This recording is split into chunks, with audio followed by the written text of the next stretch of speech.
हाँ वैसे चलिए, तो आज का काम स्टार्ट करते हैं। अब जैसे कि आपको पता है आज हमें क्या करना है।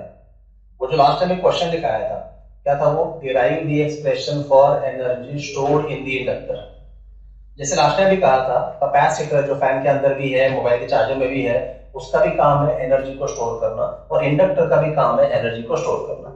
अब इसका डेरिवेशन बड़ा छोटा सा है, जरा ध्यान से देख लेते हैं। मान लेते हैं कि हमारे पास एक इंडक्टर है। अब इंडक्टर मतलब ऐसे, ये देखिए इंडक्टर है हमारे पास, इसका सेल्फ इंडक्टेंस है एल। अब हमने इसको सप्लाई तो लगा दिया है और हम चाहते हैं कि इसका करंट बढ़ के एक पर्टिकुलर वैल्यू तक आए। अब सीधी सी बात है, इनिशियली करंट कितना होगा? जीरो। अभी वहां से बढ़ के फाइनल करंट कितना हो जाएगा? आई। ठीक है, करंट विल बी कांस्टेंट। पर ये इतना आसान नहीं है। क्यों? क्योंकि जैसे ही करंट बढ़ना स्टार्ट होगा, याद करो इंडक्टेंस पिक्चर में कब आता है? जब जब करंट चेंज होने की कोशिश करता है।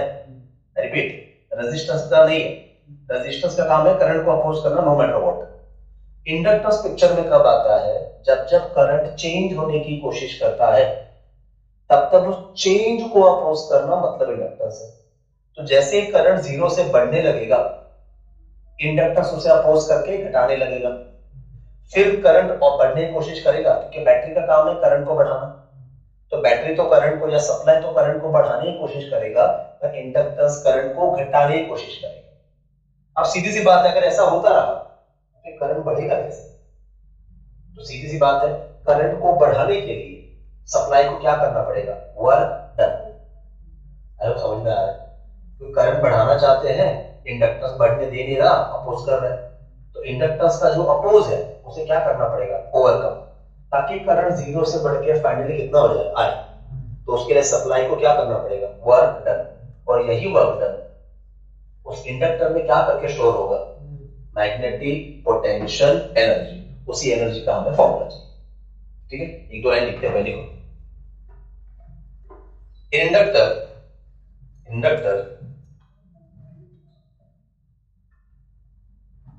when current tries to increase in inductor, when current tries to increase in inductor, when current tries to increase, inductance opposes it. Inductance opposes it.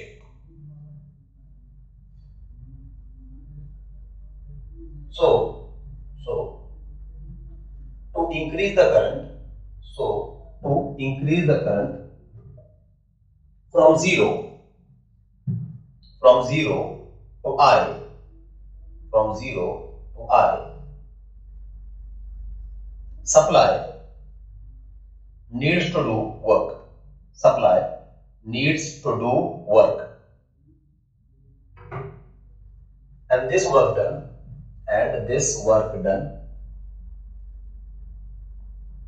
gets stored, and this work done gets stored as magnetic energy. This work done gets stored as magnetic energy in the inductor. अब ध्यान दीजिए, इधर prepare हो जाएगा, इसके numerical बनते हैं। अब बुक की बात करें तो बुक ने यहाँ पे करंट को कहां से कहां बढ़ाया है? जीरो से करंट को बढ़ाया है आई नॉट तक। अभी आई नॉट क्या है? इसको पिक करंट कहते हैं। ये अगले चैप्टर में आता है एसी सर्किट में। फिलहाल आप इतना याद रखो कि आई नॉट मतलब क्या? Maximum current. पर हम आई नॉट नहीं ले रहे, हम आई रख रहे हैं। ठीक है, बाद में नोट करके लिख देंगे उसको। अब सवाल ऐसा है, करंट को कहां से कहां तक लेके जाना है? जीरो से आई। जब करंट जीरो था तो वर्क डन भी कितना आएगा? जीरो। और जब करंट आई पे आएगा तो वर्क डन कितना आएगा? डब्ल्यू आया। अब सीधी सी बात है, यहां से यहां तक वर्क डन निकालना है, हम एक अटेम्प्ट में कैलकुलेट नहीं कर पाएंगे, ये हमेशा तक काम है हमारा। तो हम क्या करेंगे? पहले थोड़ा सा वर्क डन कैलकुलेट करेंगे। बराबर है, इंटीग्रेशन की बात कर रहा हूं कैसे। करंट को थोड़ा सा बढ़ाएंगे तो वर्क डन भी थोड़ा सा, बराबर। और फिर उसको क्या करेंगे? इंटीग्रेट। और फाइनली हमें क्या मिल जाएगा? Total work done. पर उसके लिए पहले ये डिसाइड करना पड़ेगा कि वर्क डन के लिए हम फॉर्मूला कौन सा इस्तेमाल करेंगे। इंटीग्रेशन बात की बात है, पर वर्क डन के लिए फॉर्मूला कौन सा लगाएंगे? एक फॉर्मूला है force into displacement, basic formula work done का, वो यहां पे नहीं आएगा। दूसरा फॉर्मूला फॉर्मूला ये है, ध्यान से देखो, as power is equal to work upon time. Power क्यों लिया? करंट वाले चैप्टर में पावर का एक फॉर्मूला है वोल्टेज इनटू करंट, और यहां पे वोल्टेज से हमारा मतलब क्या है? ई, ई इंटू आर, ये पावर का फॉर्मूला है। इक्वल टू क्या है ये? वर्क अपॉन टाइम आया।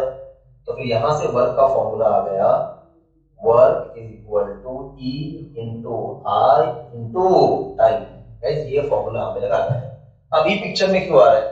सिंपल सी बात है, जैसे जैसे करंट बढ़ने की कोशिश करेगा, करंट चेंज होने की कोशिश करेगा, मैग्नेटिक फील्ड या मैग्नेटिक फ्लक्स भी चेंज होगा ना, और जब जब फ्लक्स चेंज होता है तब तक ईएमएफ इंड्यूस होता ही है, ये वही है। समझा? I hope make sense. आप सोचोगे कि एक मिनट में चाहे तो ड्रॉ करके दिखाता हूं। मान लीजिए ये हमारा सप्लाई है और इंड्यूस ईएमएफ कितना है? ई। मान लीजिए सप्लाई का वोल्टेज में लिखता हूं ईएमएफ। अगर आप केवीएल अप्लाई करेंगे ना, केवीएल, केवीएल क्या कहता है?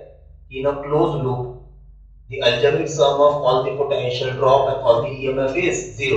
मतलब ये वाला EMF प्लस ये वाला EMF का एडिशन कितना आएगा? जीरो। और ये जो इंड्यूस EMF है इसके फॉर्मूला में माइनस भी आता है, आया ना? ये उधर जाएगा तो कितना आएगा? EMF is equal to E, बराबर। तो अल्टीमेटली दोनों वोल्टेज क्या होने वाले हैं? सेम।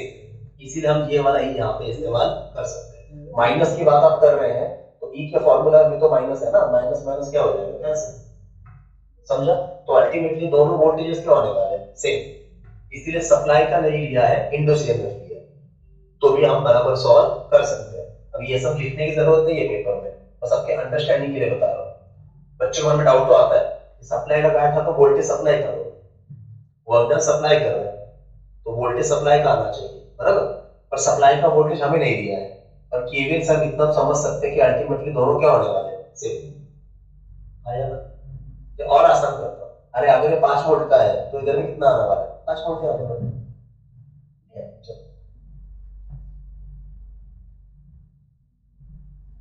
ये समझ में आया, बराबर।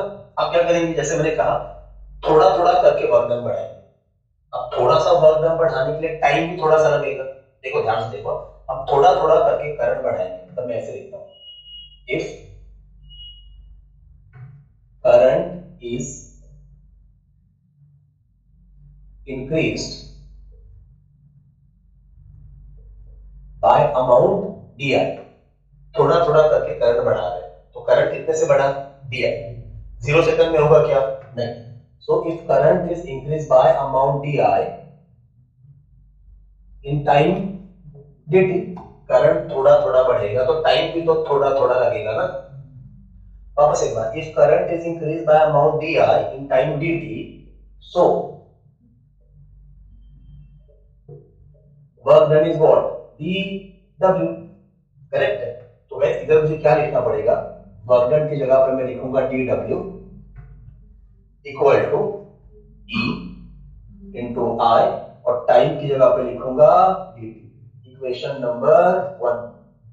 अब आप सोच रहे डी आई किधर है, बताता हूं। एज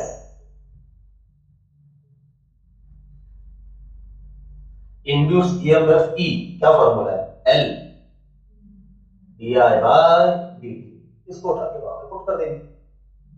हाँ या ना? अच्छा, यहाँ पे माइनस साइन भी है, लेंस का अगर कंसीडर करें तो इधर भी माइनस साइन आएगा, मतलब वर्क डन क्या है? नेगेटिव। वर्क डन क्या है? नेगेटिव। क्या उसकी जरूरत नहीं है, ये क्या है? इक्वेशन नंबर 2, उठा के वहां पे पुट कर दें। So substituting equation number 2 in equation number 1, तो बोलो क्या आएगा? dw equal to what? L di by dt, e की जगह पे लिखा, into what? I into what? dt। अब ध्यान से देख लो, फॉर्मूला में करंट भी है, कितने से बढ़ा है? di। उसके लिए कितना टाइम लगा है? dt। तो कितना वर्क डन होगा? dw। तो ये जो लाइन यहाँ पे लिखा है अब मेरा पे बैठ गया है, हाँ या ना? dt dt cancel. So finally therefore dw is equal to, बोलो क्या आएगा, l I di, क्या आया, l I di, ये आ गया आपका dw। अब बस इसको हमें क्या करना है, इंटीग्रेट। अच्छा ये फॉर्मूला क्या सिखा रहा है, टुकड़े किस किस के हुए हैं, करंट और वर्क डन के। तो जब इंटीग्रेशन करेंगे तो एडिशन भी किस किस का होगा, करंट और वर्क डन का। बाकी ये जो एल है सेल्फ इंडक्टेंस, ये क्या है, कांस्टेंट, इसके टुकड़े तो इसका एडिशन, देयरफॉर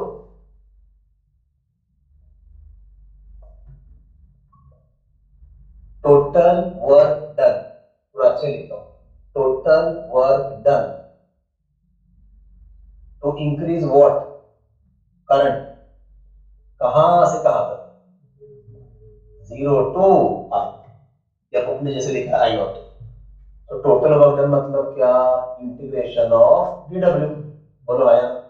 पर dw को इंटीग्रेट करना मतलब किसको इंटीग्रेट करना, l I di। यहाँ पे एक बात हम भूल नहीं सकते, करंट कहां से कहां तक बढ़ाना है, 0 से I तक। तो अगली बात है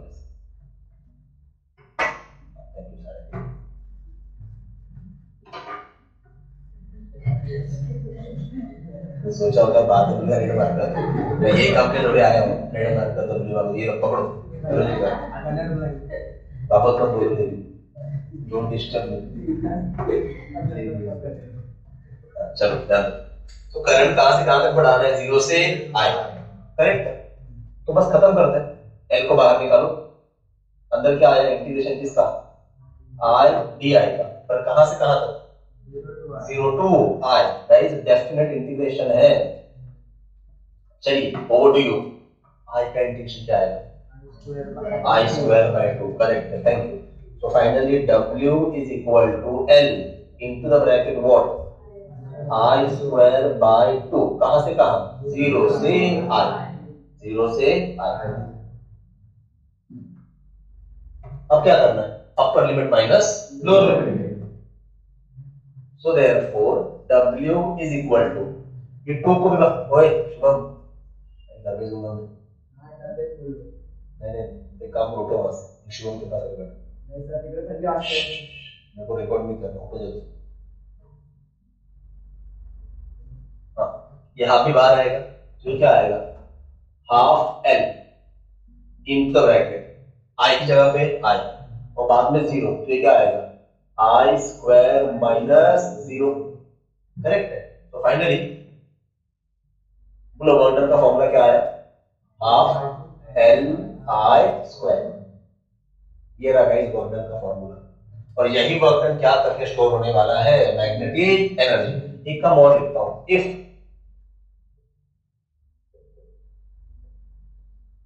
maximum current is I naught, अब देखो मैं यहां पे लिख देता हूं, if maximum current is I naught, जो एसी सर्किट का लैंग्वेज है, तो फिर हम कह सकते हैं work done is equal to what, half L I naught square.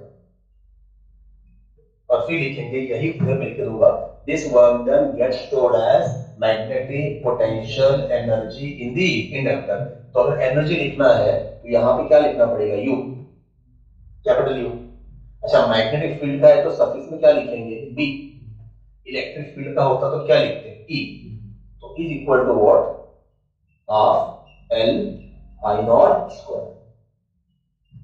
ये लगा इसका फॉर्मूला, कैपिटल यू याद रखो, आज के लेक्चर में स्मॉल यू भी आने वाला है, स्मॉल यू का भी अपना एक मतलब है। तो गाइस ये रहा 2 मार्क का डेरिवेशन।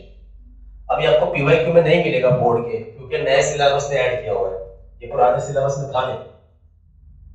पर ये 2 मार्क का डेरिवेशन है, इसके न्यूमेरिकल आते हैं और इसके न्यूमेरिकल एसी सर्किट तक आते हैं।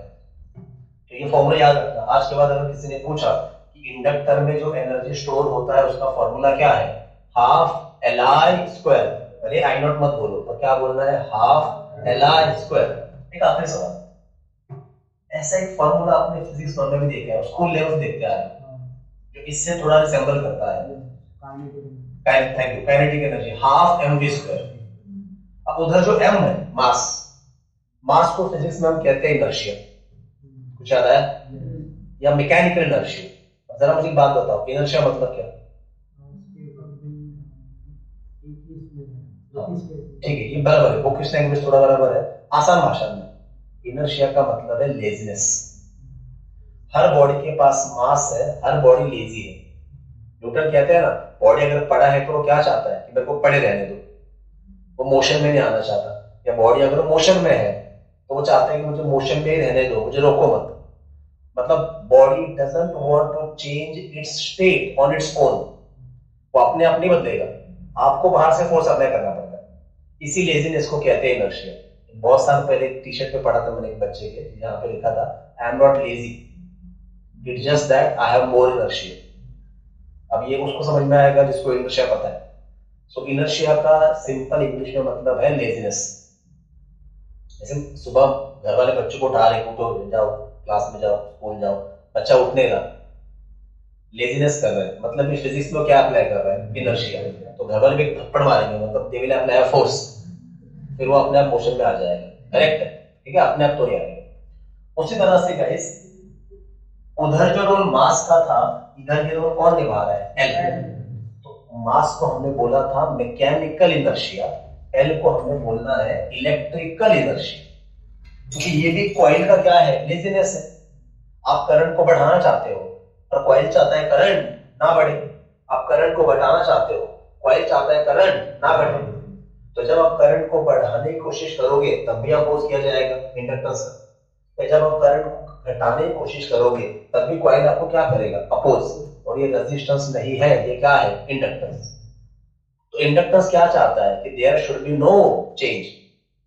इनर्शिया का कांसेप्ट यही है, बॉडी चाहता है there should be no change, जो चल रहा है चलने दो।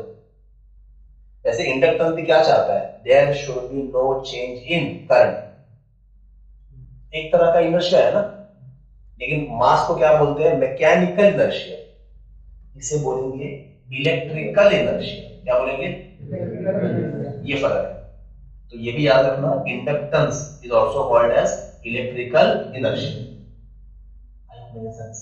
ठीक है, हम इसको लिखते हैं अच्छे से। पॉज करो प्लीज। चलिए ध्यान दीजिए प्लीज। अब एक नोट लिखना है। नोट में क्या लिखना है, देखिए यही फॉर्मूला इस्तेमाल करना है फिर से। W is equal to half L I naught square। I naught मतलब मैक्सिमम करंट।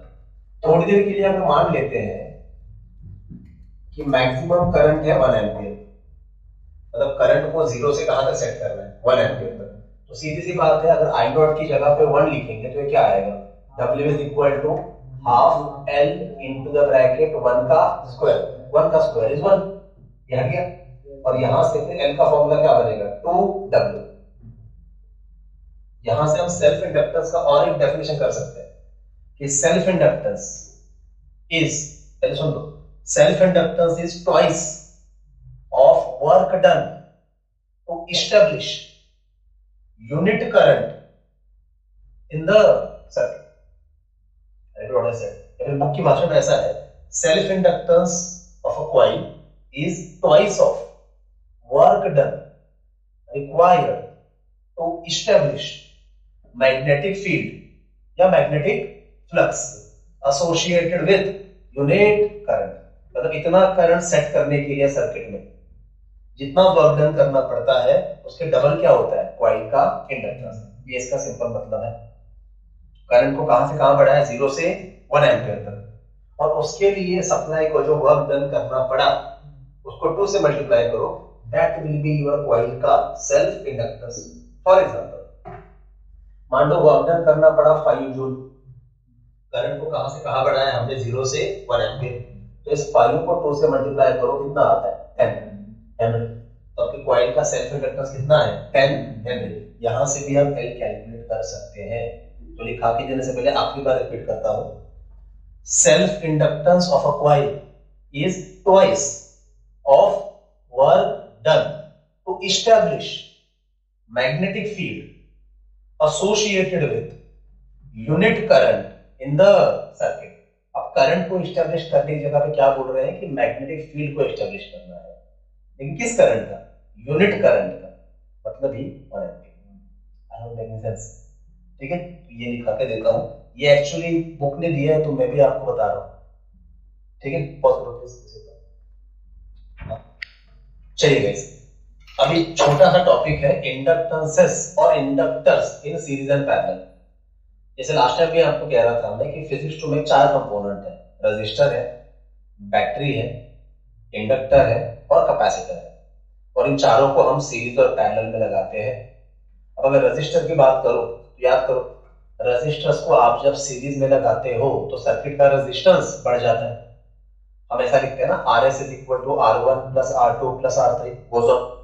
और वही रजिस्टर्स को आप जब पैरेलल में लगाते हो, अक्रॉस लगाते हो, शंट लगाते हो, तो ओवरऑल रेजिस्टेंस कम होता है। फॉर्मूला क्या था, 1/Rp is equal to 1/R1 plus 1/R2। उसके शॉर्टकट वगैरह भी थे। इधर क्या है ध्यान से देखो, अगर आप इस तरह से इंडक्टर्स को, कॉइल्स को, इंडक्टेंसेस को सीरीज में लगाते हो तो याद रखना आपका जो ओवरऑल इंडक्टेंस होगा Ls, उसका सिंपल सा फॉर्मूला आएगा L1 प्लस L2। आसान भाषा में जैसे रेजिस्टेंस के लिए वैसे इंडक्टर्स के लिए, जैसे रेजिस्टेंस के लिए वैसे ही इंडक्टर के लिए। जरा कैपेसिटर याद कर लो, कैपेसिटर में उल्टा है, capacitors in series behave like resistances in parallel। अभी भी याद आ रहा है, कैपेसिटर को सीरीज में लगाते हैं तो कैपेसिटेंस बढ़ता नहीं है, घटता है, और कैपेसिटेंस को जब पैरेलल में लगाते हैं तब कैपेसिटेंस बढ़ता है। तो कैपेसिटर के लिए तो बड़ा स्पेसिफिकली याद रखना पड़ता है कि उल्टा है, किससे, रजिस्टर से, क्योंकि हमें बचपन से वो रजिस्टर की आदत हो गई है कि सीरीज में लगाएंगे तो बढ़ेगा और पैरेलल में लगाएंगे तो घटेगा। ठीक है, लेकिन इंडक्टर में आसान है, जो रजिस्टर में किया वही इंडक्टर में करना है, क्या सीरीज में बढ़ जाएगा। अब इसके उल्टा,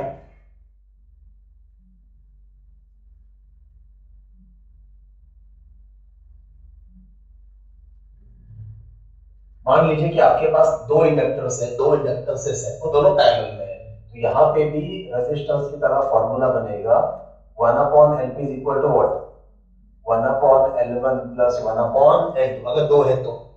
और फिर यहां पे क्या लिख सकते हैं, Lp is equal to what, L1 L2 upon L1 plus L2। अगर तीन होंगे तो 1/Lp is equal to what, 1/L1 plus 1/L2 plus 1/L3। और यहां पे भी अगर हम Lp निकालने गए, इक्विवेलेंट इंडक्टेंस ना मिलेंगे, ओवरऑल इंडक्टेंस, इफेक्टिव इंडक्टेंस, तो बोलो फॉर्मूला क्या आएगा, L1 L2 L3 upon L1 L2 plus L2 L3 plus L3 L1, as simple as that। और एक चीज, अगर आपको याद होगा तो रेजिस्टेंस से सिर्फ पैरेलल में एक शॉर्टकट था, वो ऐसा था, if n resistors of equal value are connected in parallel, फिर हम क्या लिखते थे, Rp is equal to what, R by n। यहां पे वही शॉर्टकट कैसे लिखेंगे, if n inductors of equal inductance L are connected in parallel, then Lp is equal to what, L by N। मतलब 4 हेनरी पैरेलल 4 हेनरी कितना आएगा, 2 Henry, बराबर। 4 Henry parallel 4 Henry parallel 4 Henry, कितने इंडक्टर से, 3। N कितना है, 3, L कितना है, 4, तो Lp कितना आएगा, 4 बाय 3 हेनरी। कम हो रहा है गाइस, कम हो रहा है। इधर 4 प्लस 4 कितना होगा, 8। तो शॉर्टकट में लिखा के देता हूं, ये सब याद रखना है क्योंकि इसके एमसीक्यू या न्यूमेरिकल बनते हैं, अपने बुक में भी 2 है। अभी शॉर्टकट, चलो पॉज करो प्लीज गाइस। टेक्स्ट बुक में पेज नंबर 286, ये ऐसे सॉल्व करेंगे। क्वेश्चन नंबर 1 एमसीक्यू नंबर 3 क्या लिखा है देखिए, टू इंडक्टर कॉइल्स, दो coil inductor of inductance 10 milli henry and 20 milli henry, एक का इंडक्टेंस है 10 मिली हेनरी, दूसरे का है 20 milli henry, are connected in series, are connected in series. What is the resultant inductance of the combination, 30। Series में तो add करना है, ऑप्शन ए था 20 मिली हेनरी, ऑप्शन बी है 30 मिली हेनरी, ऑप्शन सी है 10 मिली हेनरी, और option D है 20/3 milli henry. Option की हमें जरूरत भी नहीं है, इतना सिंपल है, कितना आएगा, 30। सॉर्टेड, आगे बढ़ते हैं। उसी क्वेश्चन में MCQ number 5, what is the energy required to build up मतलब establish, to build up current of 1 ampere in the inductor of 20 milli henry. तो आपको इंडक्टर दिया है L, कितना वैल्यू है उसका 20 मिली हेनरी, उसमें कितना करंट सेट करना है 1 एम्पियर, और आपको क्या निकालना है एनर्जी मतलब यूबी। वैसे सिर्फ यू लिखा तो भी चलेगा पर यूबी, ठीक है। सिंपल सा फॉर्मूला क्या है, half L I square, I not लिखना है तो आई नॉट भी लिख सकते हैं, आई लिखा तो भी चलेगा। सिंपल सा फॉर्मूला है half L I square note of current तो एम्पियर में बराबर है, इंडक्टेंस किसमें दिया है मिली में, मिली में नहीं चलेगा, मिली मतलब 10⁻³ इधर एक जीरो इकट्ठ हो जाएगा, कितना आएगा 2 × 10⁻² हेनरी। सॉल्यूशन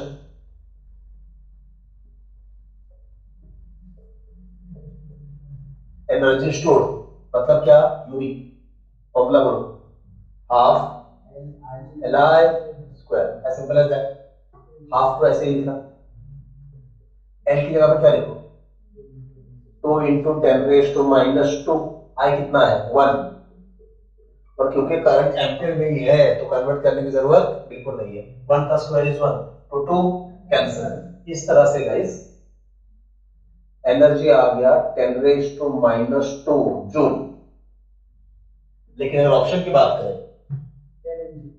तो ऑप्शन ए में लिखा है 10 मिली जूल, जूल है ना ये, ऑप्शन बी में लिखा है 20 मिली जूल, ऑप्शन सी में लिखा है 20 जूल, और ऑप्शन डी में लिखा है 10 जूल। ऑप्शन के साथ मैच ही नहीं हो रहा है तो कुछ तो करना पड़ेगा। यस वही अभी कन्वर्ट करते हैं इसको, मतलब इसका वैल्यू थोड़ा अलग तरीके से लिखते हैं। ये कितना है 10⁻² है ना, आया ना, मिली में जाना है मतलब क्या करना पड़ेगा 10⁻3। तो एक काम करते हैं, अगर इसको 10 से मल्टीप्लाई किया और 10 से डिवाइड किया, ध्यान से देखो 10 से मल्टीप्लाई 10 से डिवाइड, तो ये नीचे वाला 1 है, ऊपर जाके क्या बनेगा -1, -2 -1 -3, तो ये क्या हो गया, ये हो गया 10 × 10⁻³ जूल। आई होप समझा। और 10⁻³ मतलब क्या होता है मिली, तो यहां से फिर यूबी कितना आ गया 10 milli joule, that is option A. ये सब आपको करना आना चाहिए। 10⁻² था, उसका क्या करना है 10⁻3, करेक्ट है, एक डेसिमल राइट में शिफ्ट करना है, या फिर आप ऐसे भी कर सकते हैं, देखो 10⁻² मतलब एक्चुअली ये है ना आपका आंसर 1 × 10⁻², हाँ या ना, अगर ये स्ट्राइक नहीं हो रहा है तो ऐसे समझो 10⁻² मतलब ये 1 × 10⁻²। अब मिली में जा रहे हैं मतलब क्या करना पड़ेगा 10⁻3, फिर डेसिमल 1 के बाद मतलब इधर है। अब अगर 1 प्लेस राइट में जाऊंगा, वहां पे कोई है नहीं, तो 1 प्लेस राइट में जाना मतलब 1 के बाद मुझे क्या लिखना पड़ेगा 0। अब देखो इधर डेसिमल आ गया, हाँ या ना, और फिर आप 1 प्लेस राइट में जा रहे हैं तो यहाँ पे क्या आएगा 10⁻³ जो, ऐसे भी कर सकते हैं या वैसे भी कर सकते हैं, आपको जो इजी लगे वो तरीका अपना, डेसिमल शिफ्टिंग करो, नहीं तो जैसे मैंने 10 से मल्टीप्लाई किया 10 से डिवाइड किया। I hope making sense, easy, ठीक है। देखो चलो फर्स्ट प्लीज, derive the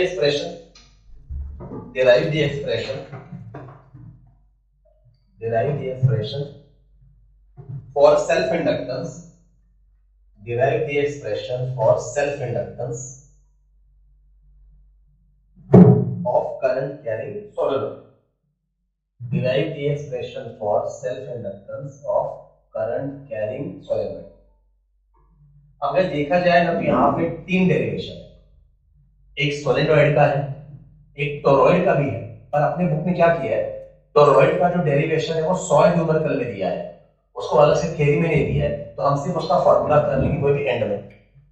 आगे जाके आपको इसका म्यूचुअल इंडक्टेंस भी निकालना होता है, और ये वाले क्वेश्चन भी आपको पीवाईक्यू में नहीं मिलेंगे, क्यों, क्योंकि ये पुराने सिलेबस में थे, ये पुराने सिलेबस में थे ही नहीं, ये नए सिलेबस में एनसीईआरटी से कॉपी किया हुआ है।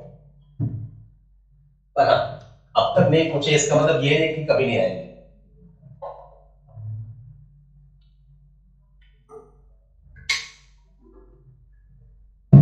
अब तक नहीं पूछे इसका मतलब ये नहीं कभी नहीं आएंगे। ठीक है, डेरिवेशन है बड़ा सिंपल, और ये समझेगा तो अगला डेरिवेशन आपको समझ में आएगा।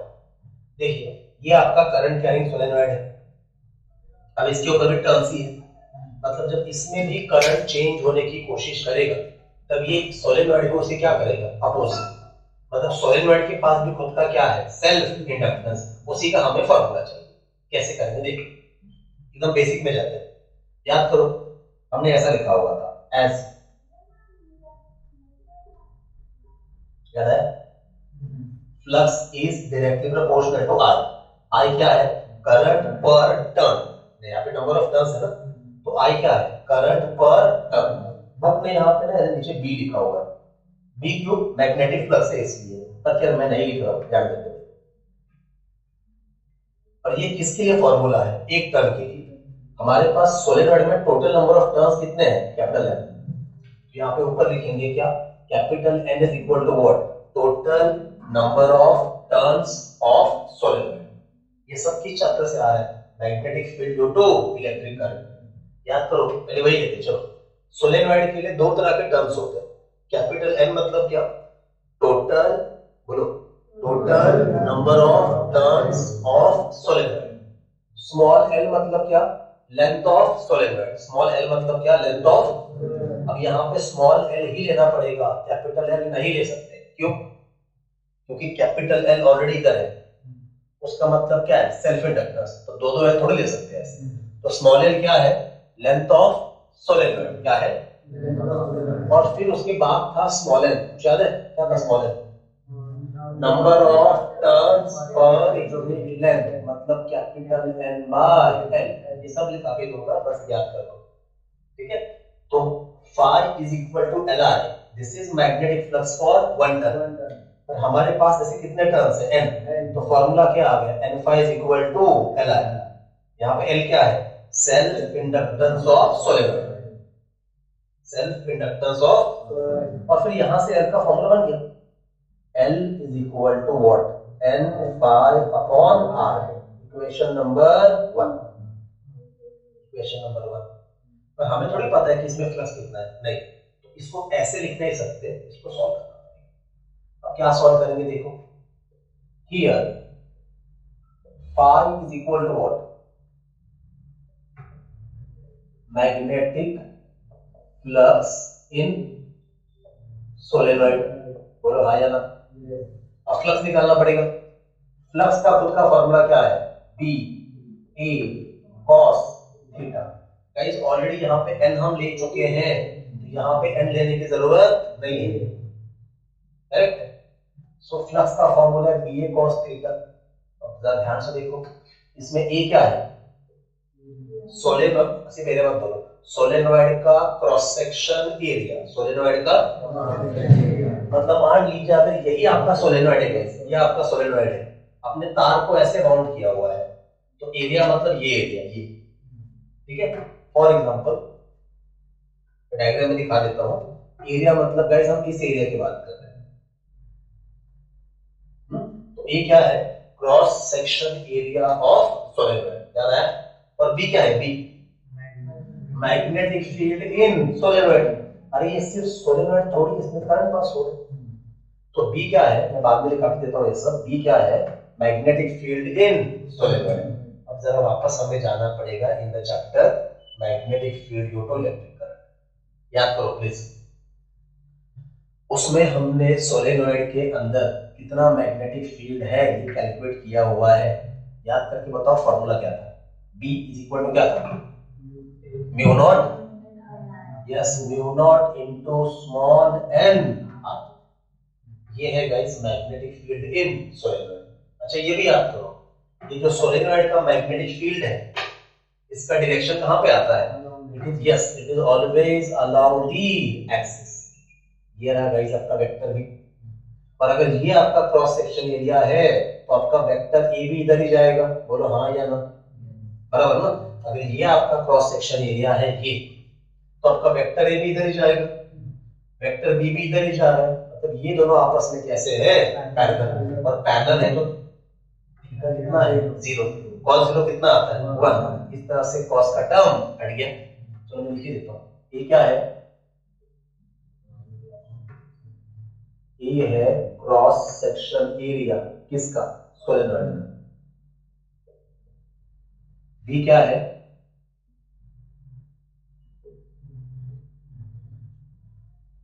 मैग्नेटिक फील्ड किधर,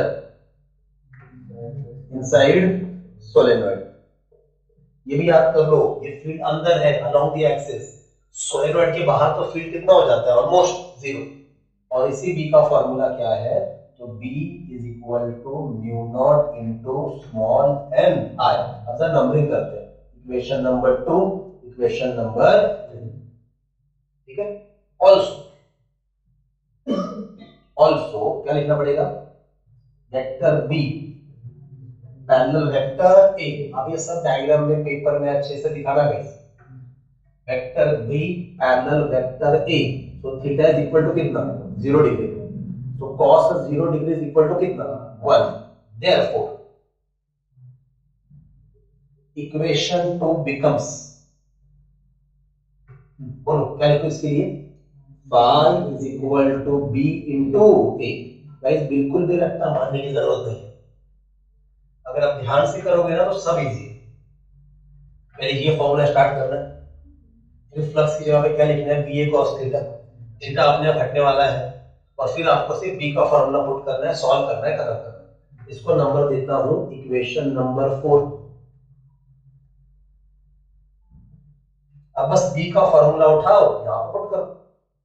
सो या तो इसको बॉक्स कर देते हैं, तो क्या लिखूं, substituting equation number 3 in equation number what, 4, इसको डालिए यहां पुट करना है। तो बोलो इस तरह से फ्लक्स का फॉर्मूला क्या आ गया, mu not into small N R, ये हो गया बी का formula, into what, A. Equation number 5 आ गया फ्लक्स का फॉर्मूला। अब उसको उठाओ, यहां पे पुट करो, that will be your answer. समझा? So finally substituting equation number 5 in equation number what, 1 इधर आएगा, and L is equal to capital N upon I। चलो कलर चेंज करता हूं तो बेटर समझ में आएगा। और 5 की जगह पे क्या लिखना है, 5 की जगह पे लिखना है mu not small n I into A।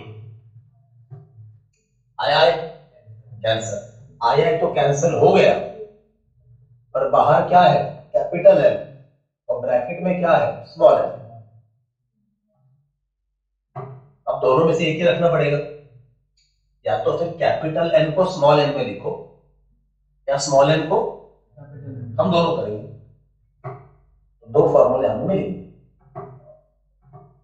चलो पहले कैपिटल N की बात करते हैं। यहां पे देखिए small n is equal to capital N by L, तो कैपिटल N का फॉर्मूला क्या आता है, NF। यहां पे लिखता हूं as capital N is equal to small n into L।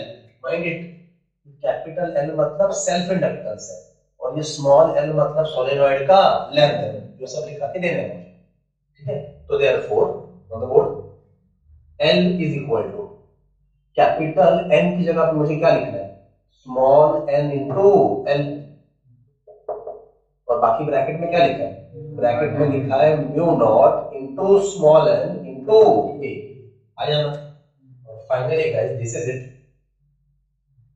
बोलो सेल्फ इंडक्टेंस का फॉर्मूला क्या आएगा, mu not into small n square into a into l। ये रहा गाइस सोलेनॉइड के सेल्फ इंडक्टेंस का फॉर्मूला। ध्यान से देखो किन किन बातों पे डिपेंड करता है। करंट तो हमने वैसे ही उड़ा दिया, सोलेनॉइड का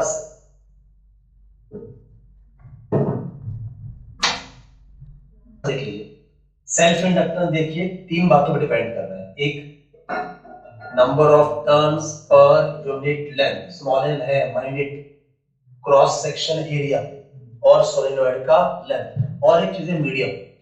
और म्यू नॉट क्यों लिया है, क्योंकि हमने सोलेनॉइड के अंदर कुछ लिया ही नहीं, मतलब सोलेनॉइड के अंदर का मीडियम क्या है, एयर, इसीलिए वहां पे क्या लिखा है, म्यू नॉट। और जरा ये भी याद कर लो, मैग्नेटिक मटेरियल्स, उसमें हमने सोलेनॉइड के अंदर आयरन रॉड इंसर्ट किया था, तो बी के फॉर्मूला में क्या आया था, mu naught into mu R. कुछ याद आया? अरे था ना ये म्यू आर, तो म्यू आर क्या था, रिलेटिव परमेबिलिटी ऑफ मटेरियल। तो अगर इसमें भी आपने आयरन रॉड या कॉपर रॉड इंसर्ट कर दिया, तो फील्ड के फॉर्मूला में इधर म्यू नॉट की बाजू में क्या आता है, म्यू आर, तो इधर भी म्यू नॉट की बाजू में क्या आता है, म्यू आर। प्लीज जरा याद रखो, म्यू आर क्या है, रिलेटिव परमेबिलिटी ऑफ मटेरियल। कौन सा मटेरियल, वो इसको अपने अंदर इंसर्ट किया है। खैर फिलहाल तो अंदर कोई मटेरियल नहीं है, अंदर एयर है, तो हमने म्यू नॉट ही लिया, इसको रख देता हूं। ये हो गया एक फॉर्मूला, ठीक है। पर और एक फॉर्मूला भी आ सकता है, कैसे, ध्यान से देख लो। अगर कैपिटल एन को वैसे ही रखना है, उसको नहीं बदलना है, तो हम क्या कर सकते हैं, as small N is equal to what, capital N by L, मतलब इसकी जगह पे सब्स्टिट्यूट करेंगे। अच्छा करेक्ट है, तो फिर एल का फॉर्मूला क्या हो जाएगा, चेक करो।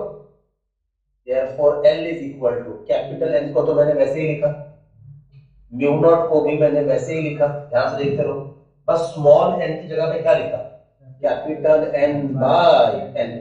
यहां पे भी कौन सा एल, स्मॉल एल, सोलेनॉइड का लेंथ है, इनटू व्हाट, इनटू ए,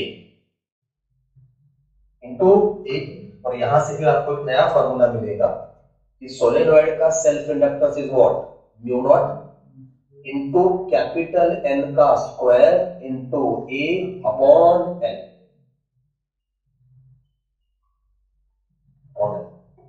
ठीक है, तो एक नहीं दो फॉर्मूले हैं, तो फर्क समझो, एक में स्मॉल एन है और दूसरे में कैपिटल एन है। अब आप डाउट बोलोगे कि अरे इधर तो एल डिनोमिनेटर में आ रहा है, इनवर्सली प्रोपोर्शनल लग रहा है, नहीं, इसको याद रखो। इसका सिंपल मतलब है, अगर आप स्मॉल एन बढ़ाओगे, स्मॉल एन मतलब क्या, एक मीटर में कितने टर्न्स है, स्मॉल एन मतलब क्या, एक मीटर लेंथ में कितने टर्न्स है। आप एक मीटर में जितने ज्यादा टर्न्स बनाओगे ना, उतना सेल्फ इंडक्टेंस बढ़ता जाएगा। तो बुक ने खुद भी लिखा है इसके नीचे, क्या लिख सकते हैं देखो, self inductance is directly proportional to small N square. उसके बाद self inductance is directly proportional to cross section area. Solenoid जितना मोटा लोगे उतना सेल्फ इंडक्टेंस ज्यादा, and self inductance is directly proportional to small N. तो गाइस ये दो फॉर्मूले हैं, दोनों बाहर मत करो प्लीज, दोनों में से ये याद कर लो, ज्यादा काम कर, mu naught into small N square into A into L. अगर न्यूमेरिकल में कैपिटल एन दिया ही है, तो फिर यहां से यहां तक आ सकते हो, क्या लोड है, आई होप मेकिंग सेंस। ठीक है, अच्छा अभी भी खत्म नहीं हुआ है, वो जो क्वेश्चन था कि सेल्फ इंडक्टेंस का फॉर्मूला बनाओ, उसका आंसर यहां तक आता है। अब इसके आगे हमें और एक दो चीजें करनी है, यहां तक समझ में आया, इन डाउट क्लियर, इजी है। पहला स्टेप ये फॉर्मूला, इवन टोरॉइड का भी पूछा ना तो यही फॉर्मूला स्टार्ट करना होता है, ये फॉर्मूला से स्टार्ट करना इज मैंडेटरी। पहला स्टेप ये, दूसरे स्टेप में फ्लक्स की जगह पे क्या लिखा, बी ए कॉस थीटा। तीसरे स्टेप में बी का फॉर्मूला और साथ में कॉस थीटा हटा दिया। चौथे स्टेप में कुछ नहीं किया, बी का फॉर्मूला फाई के फॉर्मूला में पुट किया, और फाइनली फिर ये फ्लक्स का फॉर्मूला उठाया और इक्वेशन 1 में पुट कर दिया, रीअरेंज किया, आपको फॉर्मूला मिल गया। इतना आसान डेरिवेशन है, इसलिए बोल रहा हूं क्योंकि और एक डेरिवेशन है, म्यूचुअल इंडक्टेंस में निकालना है आगे जाके, अगले लेक्चर में आएगा वो। क्या anyway, and out clear, pause करो प्लीज। हाँ गाइस अब ध्यान से देखिए, ये जो आपका सोलेनॉइड है, इसका क्रॉस सेक्शन एरिया है ए और लेंथ है एल, ये वाला लेंथ है L. Cross section area into length करेंगे तो हमें क्या मिलेगा, सोलेनॉइड का वॉल्यूम। यहां पर देख लीजिए ना, ये लेंथ है और ये एरिया है। वॉल्यूम का फॉर्मूला क्या आता है, length into breadth into height, या दूसरा फॉर्मूला है cross section area into length. तो ये जो ए इनटू एल है ना, ये क्या है, सोलेनॉइड का वॉल्यूम। यहां पे लिखता हूं note number 1 as A L is equal to V, that is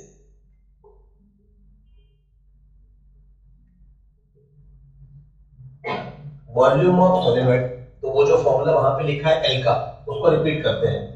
L is equal to mu naught, तो वैसे ही लिखूंगा, स्मॉल एन स्क्वायर भी वैसे ही लिखूंगा, पर जहां पे ए इंटू एल लिखा है उसकी जगह पे क्या लिख सकते हैं, V. V for volume, physics में 3 वी है, वी फॉर वेलोसिटी है, वी फॉर पोटेंशियल डिफरेंस है, और वी फॉर वॉल्यूम भी है। माइंड इट, ये वॉल्यूम वाला भी है। अब यहां से एक नया फॉर्मूला बन के आ रहा है, अब देखो यहां से एक नया फॉर्मूला बन के आ रहा है, वो ये है, therefore L by V is equal to mu naught into n square। अब आप ही मुझे बताओ इसको पढ़ेंगे कैसे L by V को? L by V, L मतलब क्या, डिवीजन का साइन मतलब क्या, पर। V मतलब क्या, बस उसके पहले क्या लगाना पड़ता है, यूनिट वॉल्यूम। तो this is what, self inductance per unit volume of solid. अच्छा, अगर इसकी यूनिट की बात करें तो ये देखो, वैसे तो सेल्फ इंडक्टेंस का यूनिट है हेनरी और वॉल्यूम का है मीटर क्यूब, तो इसका यूनिट आएगा हेनरी पर मीटर क्यूब। क्या है वो, self inductance per unit volume of solid. Note number 2, note number 2,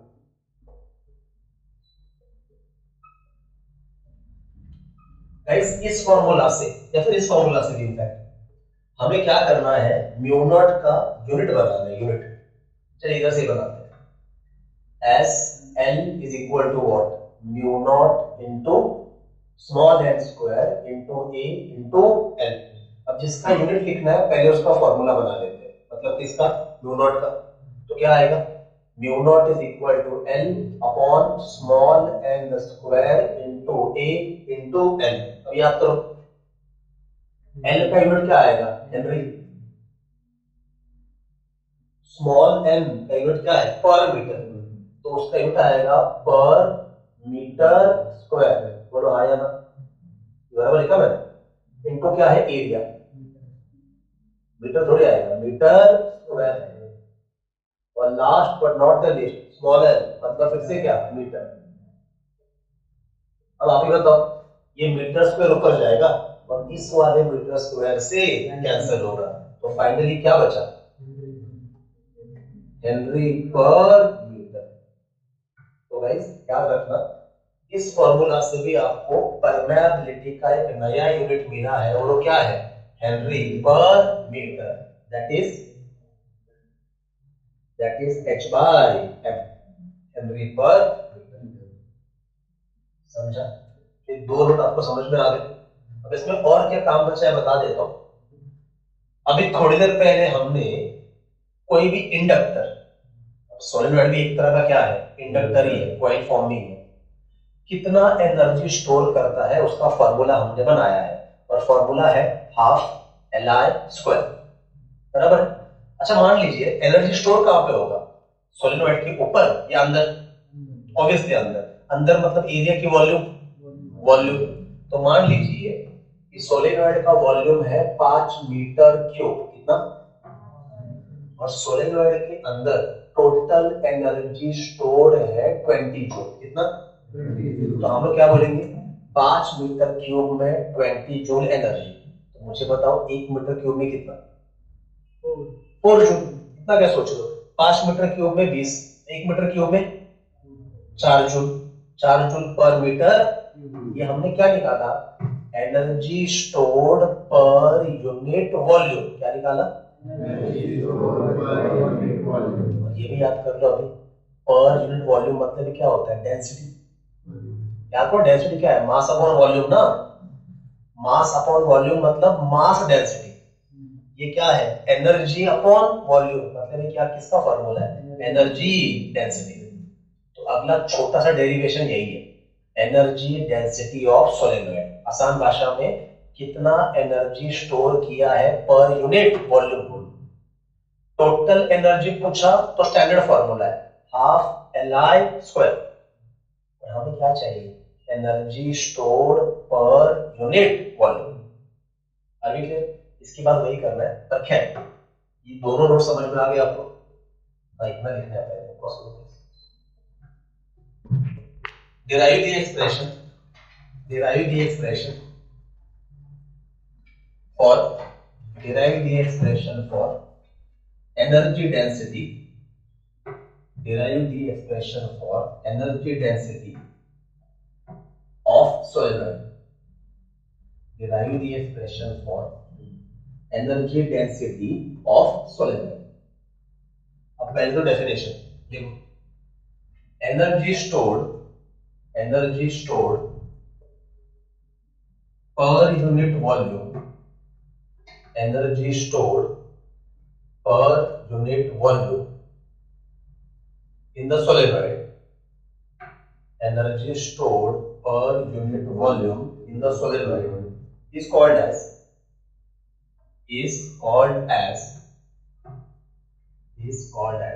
energy density, is called as energy density of solenoid, is called as energy density of solenoid. Next time को लिखो, denoted by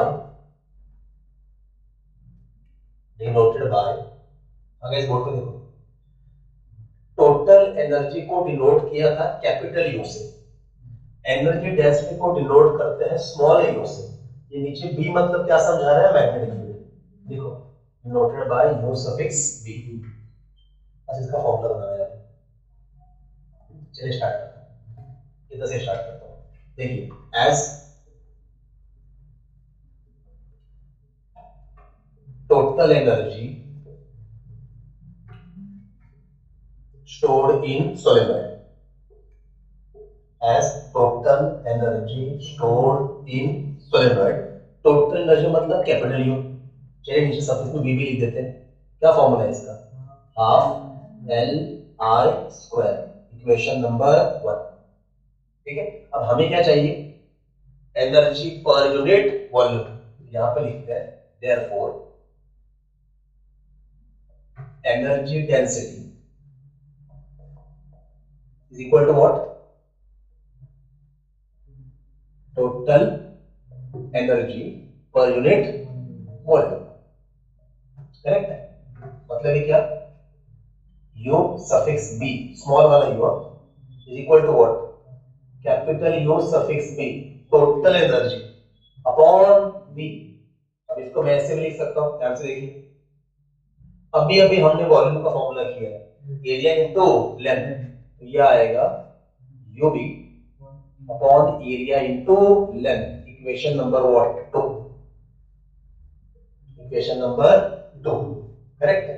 अब 1 को उठाओ वहां पे put करो, तो therefore substituting equation 1 in equation number what 2, ध्यान से देखिए क्या आएगा, ये एनर्जी डेंसिटी UB की जगह पे क्या लिखूंगा, half L I square upon area into length.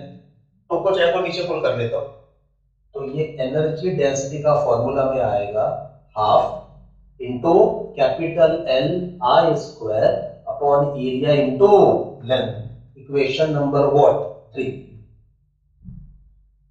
खत्म नहीं हुआ है, अब हमारे पास एल का फॉर्मूला है ना, ये ना, इसको उठा के यहां पे पुट कर देंगे, तो ये एल वैसे ही कट हो जाएगा, हाँ या ना। तो गाइस फाइनली एज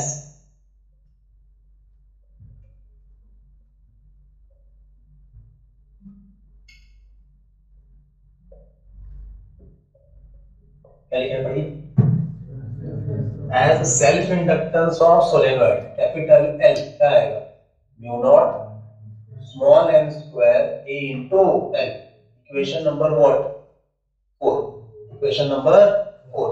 अब बस इसको उठाना है,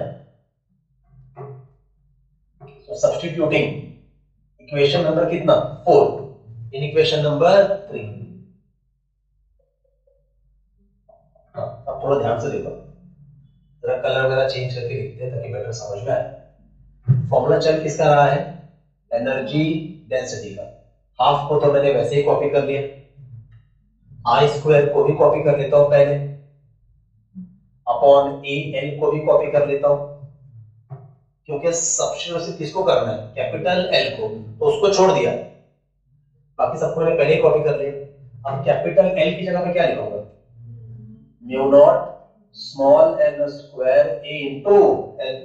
अब आप ही बताओ, ए कैंसल, स्मॉल एल भी कैंसल, और फाइनली एनर्जी डेंसिटी बोलो क्या बचा, हाफ। पहले क्वेश्चन लेते हैं, म्यू नॉट एन स्क्वायर,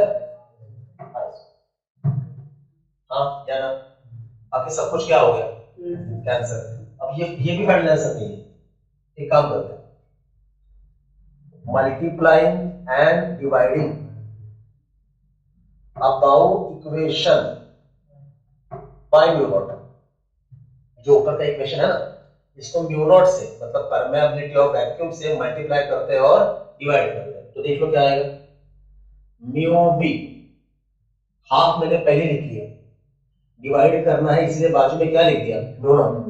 अब अगर मल्टीप्लाई करूंगा तो म्यू नॉट का क्या आएगा, स्क्वायर, तो यह आया म्यू नॉट का स्क्वायर एन स्क्वायर आई स्क्वायर। और ये समझ में आया। अब फाइनली एक स्टेप और,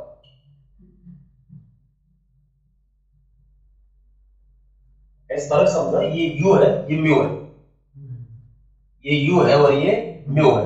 भले एक ही स्टेप में बच्चे लिखते वक्त ना इसको भी यू की तरह लिखते हैं, तो उनको लगता है बड़ा टेम्पटेशन आता है कैसे करने का, नहीं, ये यू है वो म्यू है, फर्क। अब वापस एक काम करते हैं, चलिए ध्यान से देखिए, लास्ट स्टेप है ये। So U B is equal to what, 1/2 mu naught, बराबर, 1/2 म्यू नॉट, करेक्ट है, into the bracket,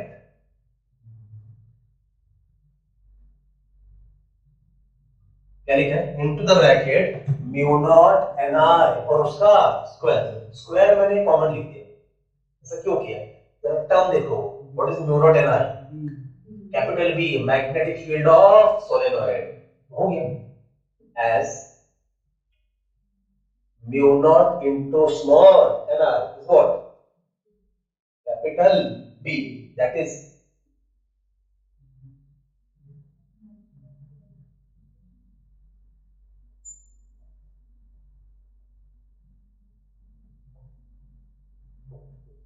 what magnetic field inside the solenoid. So finally guys, formula क्या बन गया देखो, UB मतलब energy density is what, half, that is, या फिर ऐसे बोलो 1/2 म्यू नॉट, और आगे क्या है, v स्क्वायर।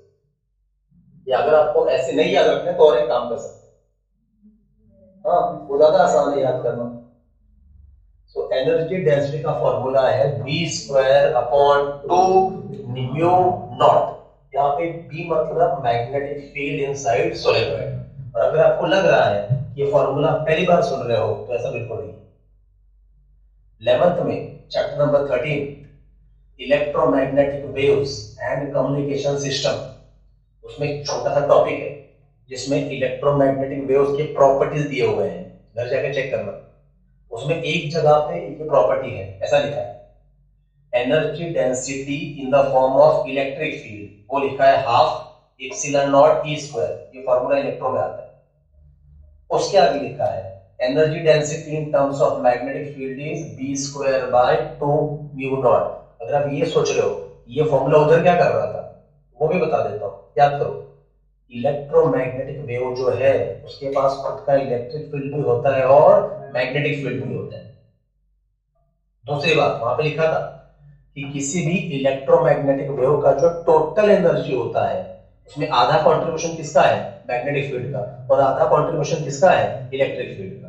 मतलब 10 जूल का एनर्जी है तो 5 जूल कौन दे रहा है, मैग्नेटिक फील्ड, और 5 जूल कौन दे रहा है, इलेक्ट्रिक फील्ड। अब अगर मैग्नेटिक फील्ड एनर्जी दे रहा है तो फिर एनर्जी डेंसिटी कैलकुलेट कर सकते हैं ना, एनर्जी पर यूनिट वॉल्यूम, उसका फॉर्मूला ये है। बस वहां पे सोलेनोइड नहीं है पर वहां पे मैग्नेटिक फील्ड है ना, तो वहां पे बी का मतलब क्या है, मैग्नेटिक फील्ड, किसका, इलेक्ट्रोमैग्नेटिक वेव का। समझा। और एक बात और याद रखो गाइस, 11th का chapter number 2 scalar and vector, vector quantity I cap J cap के कैप के फॉर्म में दिया जाता है, तो इसके न्यूमेरिकल में फंसाने के लिए वो लोग क्या करेंगे, आपको मैग्नेटिक फील्ड देंगे पर किसके फॉर्म में देंगे, आई कैप जे कैप के कैप। तो वहां से पहले बी का मैग्नीट्यूड फाइंड आउट करना पड़ेगा और फिर आप ये यू बी कैलकुलेट कर सकते हैं। मतलब वो लोग आपको ऐसा बोल सकते हैं कि magnetic field inside the solenoid is 2i cap plus 3j cap plus 4k cap, calculate energy density. तो पहले आपको बी का क्या निकालना पड़ेगा, मैग्नीट्यूड। एक बात प्लीज याद रखो, 11th का chapter number 2 vector mathematical method नाम है उसका हमारे सिलेबस में, जो क्वांटिटी वेक्टर है उसके एमसीक्यू में ये वाला पैटर्न बहुत बार आता है कि वो क्वांटिटी आपको आई कैप जे कैप के कैप के फॉर्म में दे देगी, फिर वहां से आपको उसका क्या निकालना पड़ता है, मैग्नीट्यूड, फिर सॉल्यूशन में जाना पड़ता है। I hope making sense. अब ये डेरिवेशन भी आपको पीवाईक्यू में नहीं मिलेगा क्योंकि ये नए सिलेबस में ऐड किया हुआ है, पुराने सिलेबस में था ही नहीं। फॉर्मूला बड़ा सिंपल है, B square upon 2 mu nought. पर सॉल्व करने का तरीका देख लो, पहले किसका फॉर्मूला लिखा, टोटल एनर्जी का, फिर उसको किससे डिवाइड किया, वॉल्यूम से, मतलब ए इंटू एल, ये मिला। फिर क्या किया, उसमें कैपिटल एल का फॉर्मूला पुट किया, फिर ये मिला। फिर उसको म्यू नॉट से मल्टीप्लाई किया और डिवाइड किया, फिर ये मिला, और finally I hope making sense, correct है। चलो पॉज करो, प्लीज दिखा के देता हूं। गाइस ध्यान दीजिए प्लीज, एक नोट लिखना रह गया था, अभी लिख लेते हैं। As a self inductance of solenoid mu not into small N square A into L. ये ए के लिए हमने क्या बोला था, ये क्या है, सोलेनॉइड का क्रॉस सेक्शन एरिया। मतलब ध्यान से देखिए, सोलेनॉइड का शेप इस तरह से सिलेंड्रिकली होता है, क्रॉस सेक्शन मतलब ये, इसका शेप क्या है, सर्कुलर। तो एरिया का फॉर्मूला क्या आएगा, पाई आर स्क्वायर।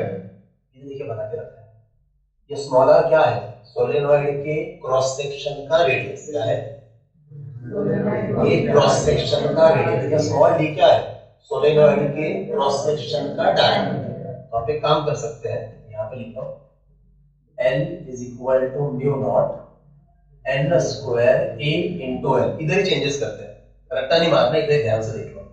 क्या कर सकते हैं आप एरिया की जगह पे क्या लिख सकते हैं, पाई आर स्क्वायर, या फिर अगर यही चीज डायमीटर के फॉर्म में लिखनी है तो सिर्फ पाई, आगे बाई डी नहीं, आर की जगह पे क्या आएगा, डी बाई टू, और उसका स्क्वायर मतलब क्या आएगा, पाई डी स्क्वायर बाय 4। अरे आर की जगह पे डी बाई टू लिखोगे, रेडियस इज डायमीटर का आधा, तो डी बाई टू का स्क्वायर भी करना पड़ेगा ना, वो क्या आएगा, डी स्क्वायर बाय 4। तो ये एक वेरिएशन याद रखना। अच्छा यहाँ पे आर क्या है, जैसे हमने कहा रेडियस ऑफ क्रॉस सेक्शन किसका,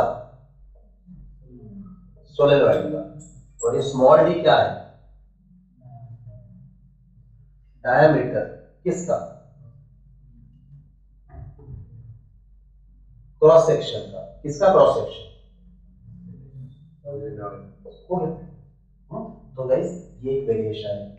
अच्छा जो दूसरा फॉर्मूला था ना आपका, जिसमें आपने ऐसा लिखा था, capital L is equal to mu not into,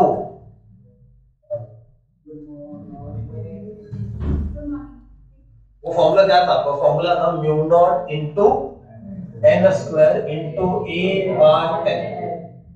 इस फॉर्मूला की बात भी करें तो भी एरिया की जगह पे आप क्या लिख सकते हैं, पाई आर स्क्वायर भी लिख सकते हैं, या फिर पाई डी स्क्वायर बाय 4 भी लिख सकते हैं। तो भाई जरा ध्यान से समझिए, स्मॉल एल के कितने वेरिएशन बन रहे हैं। स्मॉल एल का सबसे पहला बेसिक फॉर्मूला तो ये था, ऐसे लिखा था ना, तो सबसे बेसिक फॉर्मूला तो ये है एन फाई अपॉन आर, इसी के ऊपर सारे डेरिवेशन चल रहे हैं।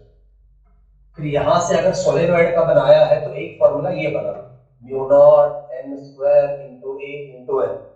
इधर से एक दूसरा फॉर्मूला सोलेनॉइड के लिए, L is equal to mu nought capital N square A by L. फिर इसी ए एल की जगह पे क्या लिखा था, V। तो यहां से तीसरा फॉर्मूला बना सोलेनॉइड के लिए, mu naught into small n square into V। तीन चार चार फॉर्मूले।